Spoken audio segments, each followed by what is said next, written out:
The Grandma House. Look at this picture. It's like it takes you directly into a simulation of a half-forgotten past. Houses frozen mid-move, carpeted floor, curtains still hanging in a room with nothing else left, a kitchen with one cup on the counter and everything else gone, a kid's room with just the wallpaper and scuff marks where the bed used to be. There's something deeply unsettling about a space that still looks lived in, but has no life left in it. Like time just stopped, and whoever was there just vanished, without saying goodbye. This very famous liminal space image with that weird, eerie feeling is the Ramona Avenue house. The feeling hits so hard because in our heads, a house is supposed to be fully furnished, warm, and safe, full of signs of life. When the signs of people are there, but the actual people aren't, you just know that something is off, like your brain is quietly signaling that something bad happened here. The End. One of the most popular, eerie spaces in the back rooms. Bare carpet, completely empty metal shelves, and support columns leading to nowhere. But painted in massive, stark block letters on the back wall are the words, The End. Though people couldn't find its location, this place once belonged to Borders, the massive book and CD chain that shut down hundreds of stores back in 2011, and this is one of the stripped locations. A before photo surfaced online showing the words, "The end is near," scrawled on the wall, taken just before the shelves were fully cleared out. Stores like this usually die without a word, but someone here refused to let it go quietly. The Backrooms Level 188. If you've spent any time looking at these photos online, you definitely know the one the internet calls Level 188 of the Backrooms, the courtyard of windows. It's this weird indoor courtyard where the ceiling is artificial and impossibly low, with absolutely no natural light, just rows of these uniform windows looking out over an empty, silent central space. It looks like a level in a really old video game where the graphics engine just gave up and forgot to finish rendering the environment.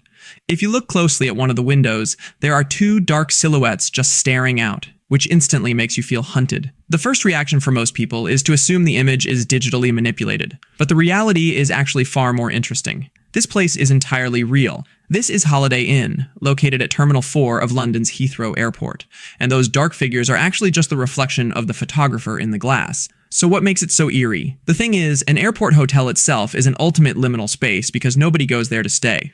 You are suspended in this holding pattern between the place you just left and the place you haven't arrived at yet. You're stuck in between places. The brain senses the intended purpose of the space, recognizes the complete absence of the people who are supposed to be there, but its emptiness sounds an alarm. The Krusty Krab. This might be the funniest, but simultaneously the weirdest example of a liminal place in real life. This is a low-res, incredibly foggy photograph of a life-sized Krusty Krab restaurant from the cartoon SpongeBob. It's sitting completely empty in the dark, showing the boat-shaped cash register, the nautical anchor details, and the exact tables. The Krusty Krab of Ramallah, Palestine. It was a real, entirely unlicensed restaurant that operated for 5 years, from 2014 to 2019, before it quietly turned into a regular, non-themed coffee shop. The low fidelity of the camera takes a physical structure of a bright cartoon restaurant and degrades it into something that feels like a lost memory, completely blurring the line between a physical reality and a decaying digital artifact. Fortunately, they redecorated this place, because after binging SpongeBob creepypastas and playing that eerie game, being alone here would have seriously messed with my head. The simulated neighborhood. The most profoundly disturbing liminal spaces often aren't the ones we just move through. They are the ones explicitly designed to soothe us by mimicking reality, which paradoxically makes them way worse and far more unsettling when the context is stripped away. When you look at the photo of this place, it looks like an indoor neighborhood. There are fake storefronts, green carpet clearly textured to mimic a lawn, and little porches with rocking chairs, but there are no windows, and the ceiling is lined with these fluorescent light panels that glow to mimic a late afternoon sky. It's an entire simulated town built inside a massive warehouse-style building. You'd be shocked to know this place actually exists.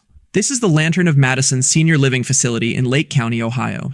It's a care facility for people who are in the final stages of their lives, many of whom are dealing with cognitive decline. The designers are using a nostalgic, familiar simulation of a small-town neighborhood to provide a sense of comfort. It's like being placed inside a movie set for the end of your life. The most unsettling part is that people there don't even remember what the real world looks like. The false nostalgia. There is a very famous photo of a gray, overcast school hallway. You've got lockers lining both sides, a very specific brick wall with a metal baseboard lining along the bottom, and double glass doors at the far end. The feeling you get is like it is past school time. Everybody has gone home, there's not a single sound or a sense of being. It is just you alone, waiting for your ride to go home on a November afternoon. You feel left behind and forgotten. People actually went to extraordinary lengths to track this specific image down, and they find the place. It's the Bridgewater Raritan Hillside Intermediate School in New Jersey. And yes, it's a completely normal, functional, everyday middle school. So why does this freak people out so much? Well, it's because when you look at that photo, your brain doesn't see Bridgewater Raritan. It pulls up your personal schema for the concept of school: noise, crowds, movement, and total chaos. But when you present it with an empty, silent school, the memory template breaks and scares you off. The Pool's Walkway. This place looks like an AI-generated or photoshopped image, something straight out of the pool rooms level from Backrooms lore. The image gives you this eerie feeling of emptiness, like you're in a place that leads to deep, dark water, with no one around to save you. But here's the wild part. It's completely real. This is an underground pedestrian walkway at Hamamatsu Station in Shizuoka, Japan, photographed right after a severe flood hit the area. And by the way, sorry Japan for butchering your language. What really messes with your head here is how clean the disaster looks. Normally, when a flash flood hits a big city, it's a chaotic mess of garbage. But Japan keeps its public spaces so clean that when the floodwater rushed into this underground walkway, there was simply nothing dirty to stir up. For your brain, a subway tunnel means movement, noise, and dry pavement. A pool means stillness, relaxation, and safety. But this image smashes both together. Some people find it strangely peaceful, but for others, it feels deeply wrong, even terrifying, because you have no idea what's waiting just around the corner. The Strawberry Village. From a survival standpoint, it makes complete logical sense for abandoned or empty places to feel eerie to us. Our survival instincts associate this with danger. But what is truly mind-bending is when fully functional, completely open, brightly lit spaces manage to trick our brains into feeling exactly the same way. These are the glitches in reality called dreamcore aesthetics, a surreal, highly nostalgic imagery that attempts to visually replicate the feeling of being inside a hazy, half-remembered dream. You look at this photo and you see these round, bright red huts shaped exactly like massive strawberries sitting in this soft, hazy fog. It looks like unfinished 3D concept art for a Nintendo game. You would swear it was computer generated, but it's actually a perfectly normal, fully functioning restaurant in Indonesia called Astrap Strawberry Katanggora. You could travel there right now, sit on plastic chairs under a bright blue sky, and eat off real plates. But when you take the people away and wait for the natural fog to roll in, the context illusion completely shatters. The environment itself hasn't changed its physical properties at all, but the atmospheric conditions strip away the markers of reality, making a tangible, real-world building look like a simulation. The Base Plate House. A house sitting alone in the middle of a vast, dead field. A perfectly green lawn that has no business being that green, surrounded by dry grass.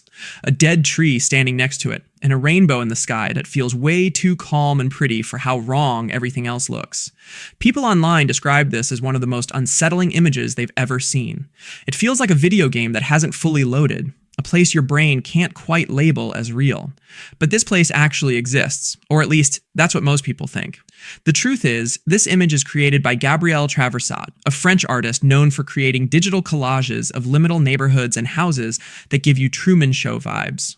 Look guys, I know this list was supposed to cover liminal spaces in real life, but Gabriel's work was so good I thought they were worth mentioning here.